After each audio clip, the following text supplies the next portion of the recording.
안녕하세요. 자유지성입니다. 이 말을 듣고 싶다는 분들이 참 많았는데요. 오늘 여러분에게 드리는 영상은 제 고백으로부터 시작하고자 합니다. 저는 운동권이었습니다. 저는 좌파였습니다. 그것도 공산주의를 추구하는 조직운동을 했었죠. 제가 정치공학을 이야기할 때 많은 분들이 이렇게 질문하셨죠. 직하님은 어떻게 정치를 이렇게 잘 설명해 주시죠? 맞습니다. 좌파 조직운동을 했었기에 누구보다 좌파의 위선을 속속들이 잘 알고 있는 사람 중에 한 명이기도 합니다. 조직운동이라는 게 뭔가요? 가명을 쓰고 지하에서 활동합니다. 우리는 이를 언더라고 부르죠. 결사체 운동을 하는 사람을 말합니다. 김일성주의 주체 사상운동을 하는 사람들은 실제 김일성 초상화 앞에서 충성선서를 하기도 합니다. 저는 마르크스주의 조직운동을 했습니다. 좌파의 거짓 선동에서 깨어나는 것은 쉽지 않았죠. 제가 깨어나 좌파를 떠난 것은 10년 전의 일입니다. 그리고 지금 저는 13만 구독자의 유튜브 채널 자유지성을 운영하고 있습니다. 일주일에 한 번씩 여러분과 만나면서 자유시장 경제를 말하고 부와 번영의 가치를 말하는 사람이 되었습니다. 4년 전 2020년이 기억납니다. 2020년 4월 총선에서 자유진영은 103석을 얻어 민주진영에게 괴멸적 참패를 당했습니다. 저는 거의 일주일간 잠을 이루지 못했습니다. 이 나라를 위해 나는 과연 무엇을 해야 할까? 고민 끝에 제가 가지고 있는 지식으로 단 한 명에게라도 자유와 시장 경제의 가치를 말해야 한다고 생각했습니다. 단 한 명이라도 내 이야기를 듣고 달라질 수 있다면, 단 한 명이라도 내 말을 듣고 설득될 수 있다면 나는 무언가를 해야 한다고 생각했습니다. 그래서 만들어진 것이 자유지성 채널입니다. 그리고 유튜브를 시작한 지 벌써 4년이 되었습니다. 처음 3달 동안 구독자는 단 한 명이었습니다. 아무도 들어주지 않는 광야에서 목소리를 내는 것은 힘들었습니다. 하지만 제 목소리를 들어주는 단 한 사람을 위해 최선을 다해 영상을 만들었죠. 지금은 이렇게 많은 여러분들이 저와 함께하고 있습니다. 민주당을 지지하던 많은 구독자들이 제 방송을 듣고 자유진영을 지지하게 되었다고 말씀해 주셨습니다. 너무나 감사한 일이고요. 제가 대한민국의 자유진영을 위해 미랄이 되었다는 생각에 보람도 느꼈습니다. 채널을 시작한 지 1년이 지나 건강이 악화되어 휴방을 했습니다. 영상을 만들며 본업을 병행하는 것은 힘들었죠. 그래서 결심했습니다. 유튜브를 그만두자. 그렇게 휴방을 한 지 3개월이 지났습니다. 그런데 휴방 기간 동안 1000명이 넘는 분들이 제게 복귀해달라고 메시지를 보내주셨습니다. 저는 그렇게 많은 사랑을 받아본 적이 없기에 여러분의 마음에 감동했습니다. 그래서 다시 유튜브를 시작하기로 했습니다. 그리고 지금은 구독자가 13만 명이 넘었습니다. 지금의 자유지성을 만든 것은 바로 여러분들입니다. 여러분께 고개 숙여 감사의 말씀을 드립니다. 2024년 총선이 끝난 지 일주일이 지났습니다. 자유진영은 108석을 얻어 4년 전과 같은 참패를 당했습니다. 2020년 총선에서 자유진영은 103석을 얻었었죠. 그리고 저는 4년 전과 똑같은 고민에 일주일째 다시 잠을 이루지 못합니다. 나는 무엇을 해야 할 것인가? 지금 이대로 안주하며 머물러야 할 것인가? 총선 결과에 힘들어하는 여러분들께서 방송을 해달라고 용기를 달라고 하셨습니다. 그렇게 진행된 총선 다음 날의 방송에서 여러분들이 힘을 얻었다고 말씀해 주셨습니다. 저는 언제나 긍정하고 낙관합니다. 우리에게 희망이 있다고 생각합니다. 우리가 할 수 있다고 생각합니다. 우리는 모든 것을 해낼 수 있다고 생각합니다. 여러분도 저도 우리 모두도 말입니다. 4년 전 유튜브를 시작할 때 구독자는 아무도 없었습니다. 하지만 지금은 여러분들과 구독자 13만이 함께하고 있습니다. 그래서 힘들어하는 여러분께 이렇게 말씀드리고 싶습니다. 여러분, 우리 힘을 냅시다. 우리는 지금의 위기를 이겨낼 수 있습니다. 우리는 고난을 극복할 것입니다. 우리는 마침내 승리할 것입니다. 우리는 할 수 있습니다. 총선에서 승리한 야당에서는 벌써부터 대통령의 출당과 중립내각을 말합니다. 여러분 기억하십니까? 지금 다시 자유진영이 피눈물을 흘렸던 역사가 똑같이 반복되려 합니다. 바로 2016년 박근혜 대통령의 탄핵 사태입니다. 바로 지금과 똑같이 박근혜 대통령의 탄핵은 중립내각의 요구부터 시작되었습니다. 중립내각이란 대통령이 소속된 당을 떠나 국회 추천으로 내각을 구성하는 것을 말합니다. 당시 여당인 새누리당은 대통령을 지키지 않고 배신하며 야당의 요구에 동참했습니다. 여당이 대통령을 배신하자 박 대통령의 선택지는 없었습니다. 중립내각을 받아들일 수밖에 없었죠. 그러자 야당은 이제 한 발 더 나가 대통령에 대한 하야를 요구했습니다. 하야란 스스로 물러나는 것을 말합니다. 스스로 물러나거나 특검을 받아들이라는 요구가 나왔죠. 2016년 당시 박근혜 대통령은 특검을 수용했습니다. 그리고 여당인 새누리당이 배신의 행렬에 동참해 특검이 통과됩니다. 이게 끝일까요? 특검이 통과되자 이번에는 탄핵이 추진되었습니다. 그리고 새누리당의 62명이 탄핵에 동조했습니다. 결국 박 대통령은 국회에 의해서 탄핵되고 정치권은 사실상 조기 대선 전국에 진입하게 됩니다. 여당이 무기력하게 야당에게 투항했으니 정치재판인 헌법재판도 다르지 않았습니다. 탄핵이 인용되고 박근혜 대통령은 파면되었습니다. 그리고 자유진영의 오랜 겨울이 시작됩니다. 탄핵 국면에서 수많은 국민들이 거리로 나와 탄핵 반대를 외쳤지만 자유진영의 정치권은 이를 외면했습니다. 이 오욕의 역사가 반복되려 하고 있습니다.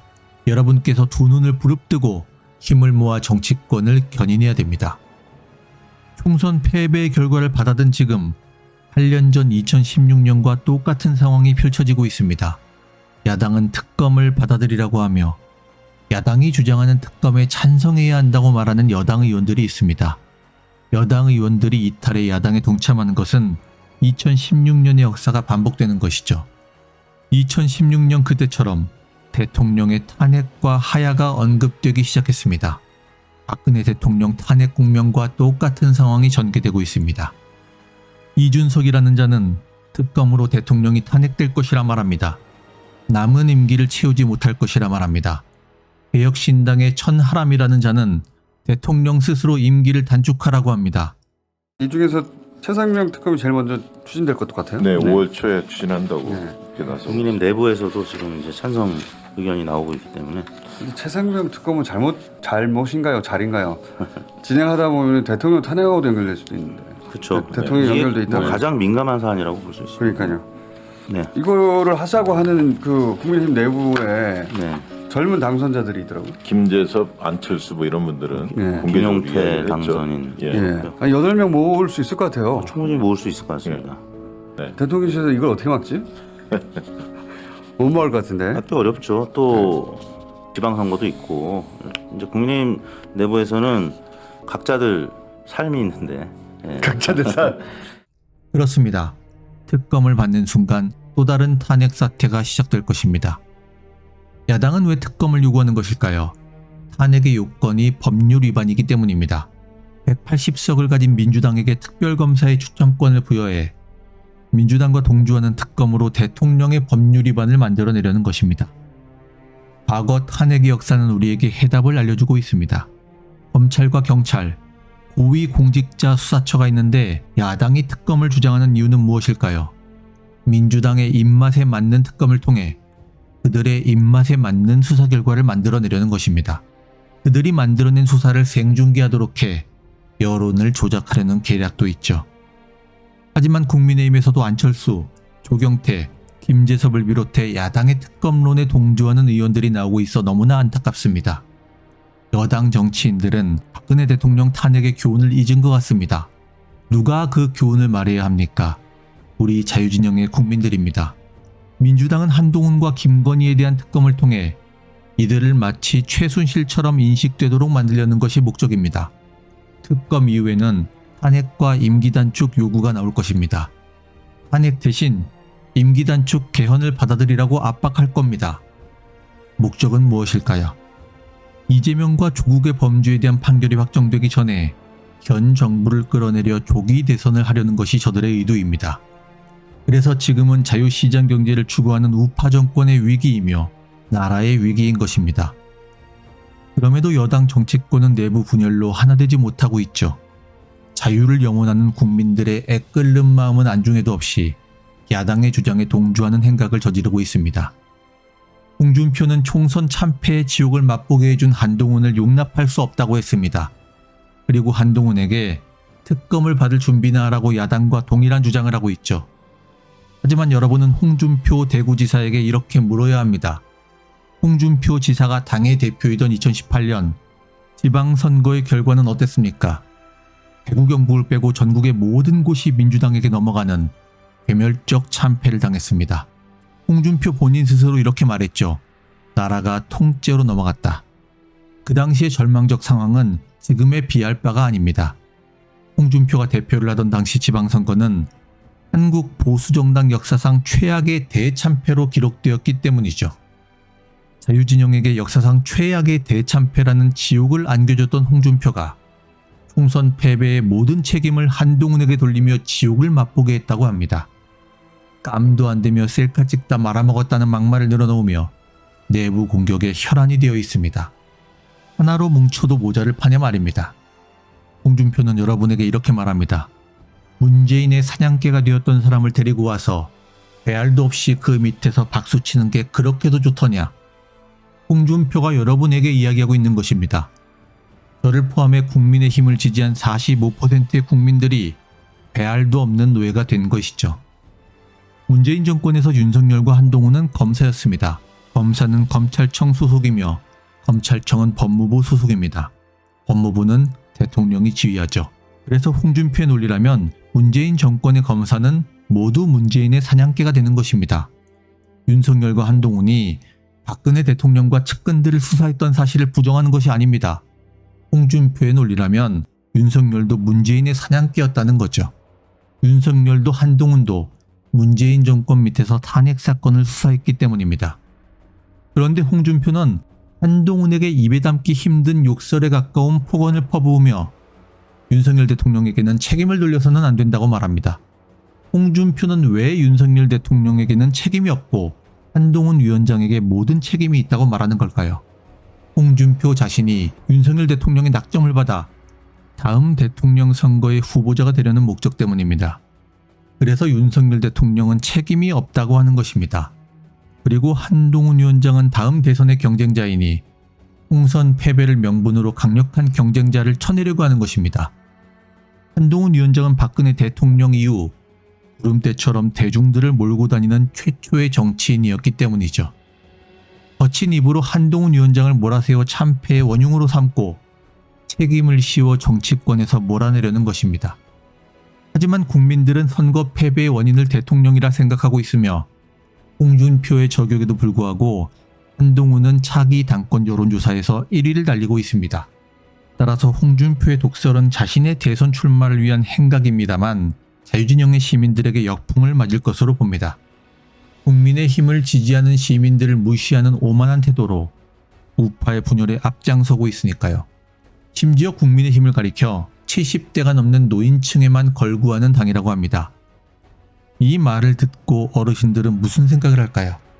이미 박근혜 대통령은 윤석열 대통령과 수차례 회동을 하고 한동훈 위원장과 회동을 하며 이들을 용서했습니다. 자유를 추구하는 우파가 하나 될 수 있도록 단합하자는 말과 함께 이들을 따뜻하게 품고 포용해 주었죠. 탄핵의 당사자인 박근혜 대통령이 윤석열과 한동훈을 품으며 우파가 하나 되어 단결해야 한다고 말했는데 홍준표 지사는 오히려 내부 분열을 획책하고 자유진영의 국민들마저 두 패로 나뉘어 분열하도록 선동하고 있습니다. 김어준이 천재적 재능이 있고 괜찮은 사람이라며 칭송하고 유시민이 참 품이 있는 사람이라고 하며 유시민과 함께 윤석열 대통령을 정치 초월하며 조롱했죠. 박근혜 대통령을 당에서 쫓아낸 것이 누구입니까? 바로 홍준표 당대표 자신이었죠. 반대하는 목소리가 많았고요. 유승민마저 박근혜 대통령을 당에서 쫓아내는 출당이 보수 혁신이 아니라고 했습니다. 하지만 홍준표는 당대표 직권으로 박근혜 대통령을 출당시켜 쫓아냈죠. 박근혜가 춘향인 줄 알았더니 향단이고 박근혜 대통령의 이가 갈리며 탄핵 때도 싸다는 말은 아직도 자유진영 국민들의 가슴속에 피멍으로 남아 잊혀지지 않습니다. 그리고 자신이 필요할 때는 박근혜 대통령을 가져다 썼죠. 대선 후보 경선 때는 박근혜 출당을 사과한다고 말했으니까요. 홍준표 지사는 작년 한동훈 장관의 총선 참여와 관련된 질문에 어떻게 답변했습니까? 기계작대기라도 끌어내야 할 판인데 나오지 말라고 할 수가 없다. 모두 다 할 수 있으면 총력전으로 덤벼야 된다. 이렇게 말했죠. 그때는 반대하지 않고 다 같이 나와 총력전으로 싸워야 한다고 했습니다. 한동훈 위원장을 당에서 비대위원장으로 추대할 때도 반대하지 않았습니다. 한동훈 위원장이 하겠다고 나선 게 아니에요. 당에서 결정해서 비대위원장을 맡아달라고 요청을 한 것입니다. 초대를 한 거예요. 홍준표 지사는 왜 그때와 지금이 다릅니까? 그래서 홍준표 지사의 말이 경쟁자를 쳐내려는 비열한 행동으로 보이는 것입니다. 지금이라도 홍준표 지사는 자신이 했던 말을 거두고 당이 하나가 되도록 노력해야 할 것입니다. 제가 여러분에게 말씀드리고 싶은 것은 누구의 잘잘못을 말하고자 함이 아닙니다. 참패의 혼란 속에서 서로에게 총을 겨누고 칼로 서로를 찌르며 분열해서는 안 된다는 것입니다. 홍준표 지사도 한동훈 위원장도 자유시장 경제를 지키는 국민들의 소중한 정치적 자산입니다. 지도자들이 서로를 탓하고 욕하며 책임을 돌려 자멸의 길로 빠져드니 이를 지켜보는 국민들은 답답하기만 하고 나라가 무너지는 것을 걱정할 수밖에 없는 겁니다. 여러분, 이와 같은 나라의 위기 앞에 우리는 무엇을 해야 할까요? 정치인들이 하지 못한다면 국민들이 먼저 힘을 합치고 뭉쳐야 한다고 생각합니다. 그렇다면 우리는 무엇을 위해 하나가 되어야 할까요? 여러분은 왜 정치에 목소리를 내고 왜 총선에서 지지하는 정당에 투표를 하며 결과를 보고 실망했습니까? 이 나라를 사랑하기 때문이죠. 자유로운 대한민국을 지키고 보존하기 위함이죠. 여러분의 소중한 가족과 사랑하는 이들을 지키기 위함이죠. 사랑하는 이들과 나라를 보존하고 지킨다. 이것이 바로 보수입니다. 그렇습니다. 보수란 지킨다는 뜻입니다. 보존할 보, 지킬 수. 보존하고 지킵니다. 보존할 보. 무엇을 보존해야 합니까? 자유로운 대한민국을 보존해야 합니다. 지킬 수. 무엇을 지켜야 합니까? 나를 지키고 사랑하는 이들을 지키고 우리 가족과 아이들을 지키며 우리의 권리를 지키고 자유를 지켜야 합니다. 우리가 소중하게 생각하는 모든 것을 지키고 보존하는 것, 대한민국을 지키고 보존하는 것, 자유시장 경제를 지키고 보존하는 것, 이것이 보수의 뜻입니다. 그래서 저는 보수주의자임을 자랑스럽게 생각합니다. 제가 사랑하는 모두를, 여러분들을 지켜나가고 싶으니까요. 하지만 우리는 혼자서는 약하디 약한 개인에 불과합니다. 혼자 지키는 게 버거울 때도 있고요. 힘겨울 때도 있죠.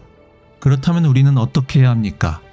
혼자 지키기 어렵다면 힘을 합쳐서 지켜야 합니다.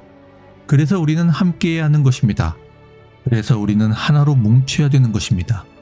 개인의 힘은 미약하지만 우리가 모이면 그 힘은 여러분이 상상한 것 이상으로 커지니까요. 2019년 조국 사태를 기억해 보십시오. 자유진영의 국민들이 광화문에 모여 조국의 불법과 불공정, 위선을 외쳤습니다. 그리고 국민들의 거리 정치로 법무부 장관 조국을 사퇴시켰죠. 바로 여러분, 국민들의 힘이었습니다. 왜 자유진영의 국민들은 거리로 나갈 수밖에 없었을까요?